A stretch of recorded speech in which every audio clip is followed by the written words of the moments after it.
Good day. Please introduce me yourself. Good morning, ma'am. Good morning, sir. My name is Yasmin R. Asuncion, 32 years old. I live in Ilagan City, Isabela. I have two kids, 10 years old and 3 years old. I have four brothers and two sisters.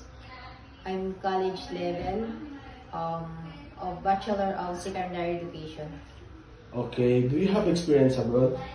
No, sir, but I have experience in the Philippines as a housekeeping. My duties and responsibilities is vacuuming, mopping, carpet shampooing, scrubbing the floor, and dusting, and check the cleanliness of the area. Okay. So, what is your message to your future employer? My message to my future employer is hope to select me as your helper. I am a hardworking, honest, and responsible person. I promise to serve with your family with all my best. Thank you.